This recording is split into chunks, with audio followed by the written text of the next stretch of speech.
గడిచిన 18-19 నెలల కాలంలో ఎప్పుడైతే ఈ శాఖలకి అధిపతిగా శ్రీ పవన్ కళ్యాణ్ గారి కార్యక్రమాలు ప్రారంభించారో తొలి నుంచి కూడా వినూత్నమైన కార్యక్రమాలకి వేదిక అయింది అటవీ శాఖ.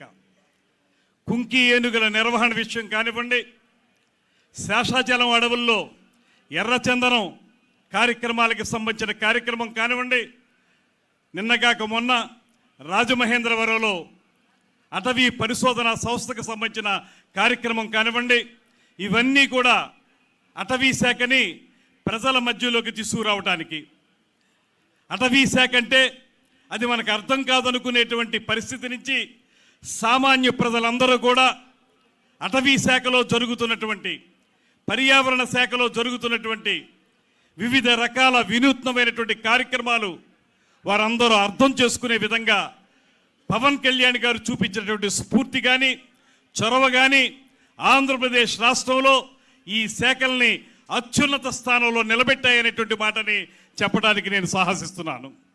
ముఖ్యంగా మీ అందరికీ మనవి చేసేది, చాలా కాలంగా మానవ జీవితాలకి వన్యప్రాణులకి మధ్య జరుగుతున్నటువంటి సంఘర్షణ, వన్యప్రాణుల్ని ప్రమాదభరితంగా భావించి భయపడేటువంటి మానవ సమాజం ఒక పక్కనుంటే, మానవ సమాజాన్ని చూసి దూరంగా పారిపోయేటువంటి పరిస్థితి వన్యప్రాణులకుంటే, అలా కాదు రెండిటికి కూడా ఉన్నటువంటి సంబంధ బాంధవ్యాల్ని గుర్తించి ఒకరికొకరు సపోర్ట్గా ఉండే విధంగా, ముఖ్యంగా ఏదైతే వన్యప్రాణుల వల్ల పొలాలకు కానీ పంటలకు కానీ జరుగుతున్న నష్టం కానీ, అదేవిధంగా మానవ జీవితాలకు జరుగుతున్న నష్టాన్ని కానీ తగ్గించాలి.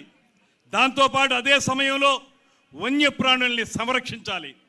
సంరక్షించడంలో కూడా కొంత వినూత్నమైన కార్యక్రమాల్ని, ముఖ్యంగా శాస్త్ర సాంకేతిక అభివృద్ధి ఏదైతే జరుగుతుందో దాని ప్రాతిపదికగా కార్యక్రమాలను చేపట్టాలి.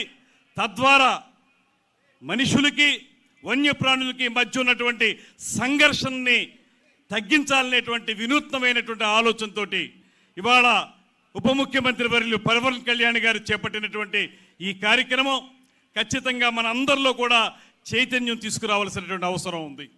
ఈ విషయాన్ని ముందుకు తీసుకెళ్ళడానికి ఈరోజు ప్రారంభించుకుంటున్నటువంటి ఈ కార్యక్రమం, ఇందులో ఇప్పుడే అనేక కార్యక్రమాలని శాఖ వారు ఉప ముఖ్యమంత్రి వర్యులకి తెలియజెప్పడం జరిగింది, చూపించడం జరిగింది. అందులో ప్రధానంగా రెస్క్యూ అండ్ రిలీఫ్ వ్యాన్స్ కానివ్వండి, ఇతరత్ర ఏ విధంగా అయితే వన్యప్రాణులు జనసంచారంలోకి వచ్చేస్తే వాటిని తిరిగి సంరక్షించి వెనక్కి తీసుకువెళ్ళటం ఎలాగా, అదే సమయంలో మనుషులకి సంబంధించినటువంటి పొలాలు కానీ వారి పంటలు కానీ వారి జీవితాలు కానీ నష్టపోకుండా ఏ రకంగా చూడాలి, ఇది ఈ రెండింటినీ సమ్మిళితం చేసి ఒక అద్భుతమైనటువంటి కార్యక్రమంగా హనుమాన్ అనేటువంటి కార్యక్రమాన్ని ప్రారంభించినందుకు ఇది అందరికీ కూడా ఉపయోగపడేటువంటి కార్యక్రమంగా నేను మనస్ఫూర్తిగా భావిస్తూ ఈ కార్యక్రమంలో పాలు పంచుకోవడం అనేది మా అందరికీ లభించినటువంటి అదృష్టం. దాంతోపాటు ప్రజల భాగస్వామ్యం, ఇక్కడ ప్రధానంగా చెప్పింది ప్రజల భాగస్వామ్యంతోనే ఈ కార్యక్రమాలు చేయగలం. ప్రభుత్వం కొన్ని విధానాల్ని రూపకల్పన చేస్తుంది, వాటిని అమలు చేయడానికి అధికారులు ఉంటారు. అయితే అక్కడ స్థానికంగా ఉండేటువంటి ప్రజల భాగస్వామ్యం లేకపోతే ఏ కార్యక్రమం కూడా విజయవంతం కాదు. అందుకే ఒక పక్కన స్థానికంగా ఉండేటువంటి ప్రజలతో పాటు ఎవరైతే లాభాపేక్ష లేకుండా కార్యక్రమాలను నిర్వహిస్తున్నటువంటి స్వచ్ఛంద సేవా సంస్థలు ఉన్నాయో వారిని కూడా ఇందులో భాగస్వాములు చేస్తూ మొత్తంగా ఒక ఇంటిగ్రేటెడ్ అప్రోచ్ అనేటువంటి పదాన్ని ఇక్కడ ప్రధానంగా ఉపయోగించారు.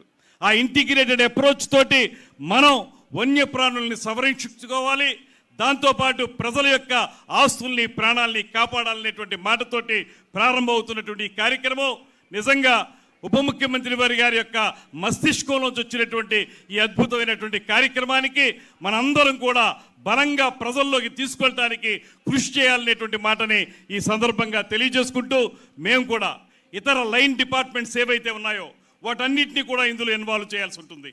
ఐసోలేటెడ్గా కేవలం అటవీ శాఖ మాత్రమే పనిచేయగలిగేటువంటి కార్యక్రమం మాత్రం కాదు ఇది.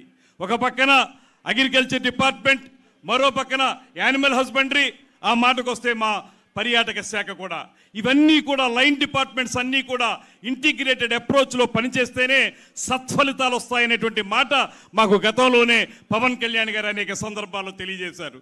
అదేవిధంగా పర్యాటక అభివృద్ధి గురించి కూడా వారి నేతృత్వంలోనే మేము వివిధ మంత్రిత్వ శాఖలన్నీ కలిసి అనేక కార్యక్రమాలకి రూపకల్పన చేస్తూ ఉన్నాం.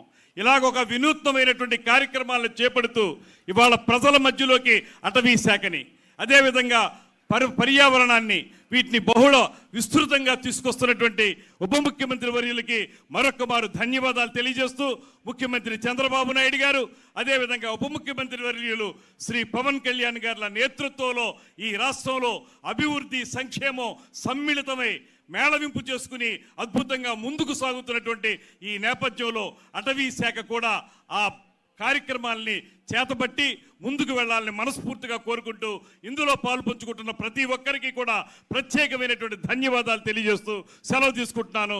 నమస్కారం. జై హింద్.